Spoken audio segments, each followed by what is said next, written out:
என் பேர் யூசுஃபுங்க. விழுப்புரம் அம்மா மக்கள் முன்னேற்றத்துடைய விழுப்புரம் தொகுதியுடைய பொதுக்குழு உறுப்பினர். நான் முன்னாள் நகர்மன்ற உறுப்பினர். புரட்சித் தலைவி அம்மாவுடைய சகோதரியில் அம்மாவாக இருக்கக்கூடிய சின்னம்மா பசுமன் மல்ல பேசினாங்க. செய்தியை கேட்டு கண்ணீர் வடித்தேன்.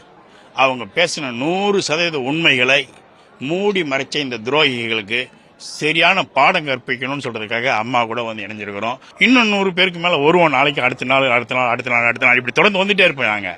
விழுப்புரத்தில் 0 ஆக்கிடும் அதிமுக. இன்னைக்கு இருக்கிற அதிமுக அம்மா மக்கள் முன்னேற்ற கழகத்தை. அந்த அளவுக்கு என்னுடைய உழைப்புகள் அம்மாவுக்காக தொடர்ந்து நடந்துட்டே இருக்கும். அம்மாவுடைய கரத்தை வலுப்படுத்துறதுக்காக இந்த நாட்டு மக்களுடைய காலில் கோடிக்கணக்கான காலில் விழுவதற்கு நான் தயாரா இருக்கிறேன். சட்டமன்ற உறுப்பினர் உண்டு, நகர்மன்ற உறுப்பினர்கள் வெக்கக்கேடுபட்டு வீட்டுக்கு விட்டு வெளியே வர்றதுக்கு கண்டிஷனல் அந்த அளவுக்கு மோசமா இருக்கிறாங்க. திமுகவுடைய அரசாங்கம் படுதோல்வி அடைஞ்சு போச்சு. அதை வந்து தட்டி கேட்க வேண்டிய ஆளுங்க எதிர்கட்சி இன்னைக்கு அதை விட கடுமையா சீர்கெட்டு கிடக்குது.